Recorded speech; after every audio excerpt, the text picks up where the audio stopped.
स्थानीय निकायों में कैग की रिपोर्ट पेश। कैग की रिपोर्ट में बड़ा खुलासा, आवश्यकता के बिना 370 करोड़ रुपए की खरीदी की गई। कॉलोनाइजर को 1 करोड़ 54 लाख का अनुचित लाभ पहुंचाया गया। कोरबा निगम में ठेकेदार को 7 करोड़ 88 लाख का अतिरिक्त भुगतान भी किया गया। 137 स्थानीय निकायों के ऑडिट में 1613 आपत्तियां पाई गई हैं। तो इस वक्त की बड़ी खबर राजधानी रायपुर से आ रही है। स्थानीय निकायों पर कैग की रिपोर्ट पेश हो गई है और कई बड़े खुलासे इस कैग की रिपोर्ट में हुए हैं।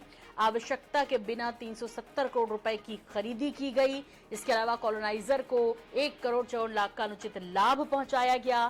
कोरबा निगम में ठेकेदार को 7 करोड़ 88 लाख का अतिरिक्त लाभ पहुंचाया गया। इस पर विस्तार से जानकारी के लिए बात करते हैं हमारे सहयोगी स्वप्निल गौरखेड़े से। स्वप्निल, आपसे डिटेल से जानकारी चाहेंगे इस विषय में, जिस तरह से ये उजागर हुआ है, इस पूरे मामले में सच सामने आया चौंकाने वाला।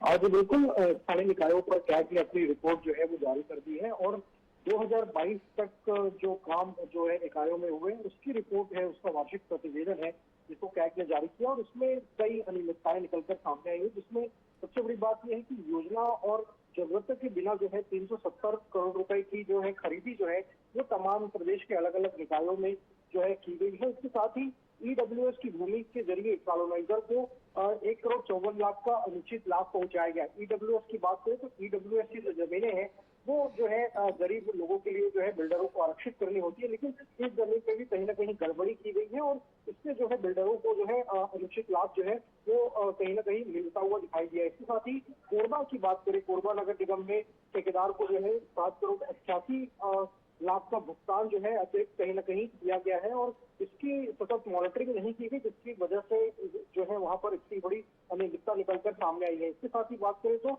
137 निकायों में जो 1613 आपत्तियां जो है वो ऑडिट रिपोर्ट में दर्ज की गई है। इसके साथ ही 2017 से 22 तक वित्त आयोग से जो अनुशंसित बजट से पंचायतों को जो राशि मिलनी चाहिए उसमें भी कहीं ना कहीं गड़बड़ी की गई है और जो पर्याप्त राशि जो पंचायतों को मिलनी थी वो भी नहीं मिल पाई है। सॉलिड वेस्ट मैनेजमेंट की बात करें तो इसके लिए डीपीआर जो है कहीं ना कहीं ठीक से तैयार नहीं किया गया, जिससे जो प्रोजेक्ट है उसमें कहीं ना कहीं जो है अनियमितता पाई गई है। इसके साथ ही SLRM सेंटर के अलावा अगर बात की जाए तो प्रदेश के जो अलग अलग निकायों में है उसमें जो कार्य हुए हैं उसमें कहीं ना कहीं जो है अनियमितता पाई गई है। तो ये तमाम जो है रिपोर्ट जो है कैग की रिपोर्ट में सामने आई है। अब देखना होगा कि राज्य सरकार इस रिपोर्ट के आधार पर जिम्मेदारों पर क्या कार्रवाई करती है। जी बिल्कुल, बहुत बहुत शुक्रिया स्वप्निल इस तमाम जानकारी के लिए आपका। तो क्या कार्रवाई होगी देखना होगा स्थानीय निकायों पर कैग की रिपोर्ट के बाद। हड़कंप है, आपको बता दें जिस तरह से पूरा मामला उजागर हुआ है, कैग की रिपोर्ट में जिस तरह से बड़े खुलासे हुए हैं। आवश्यकता के बिना 370 करोड़ रुपए की खरीदी की गई है। इसके अलावा कॉलोनाइजर को 1 करोड़ 54 लाख का अनुचित लाभ भी पहुंचाया गया है। कोरबा निगम में ठेकेदार को 7 करोड़ 88 लाख का अतिरिक्त भुगतान भी हुआ। 137 स्थानीय निकायों की बात करें तो ऑडिट में 1613 शिकायतें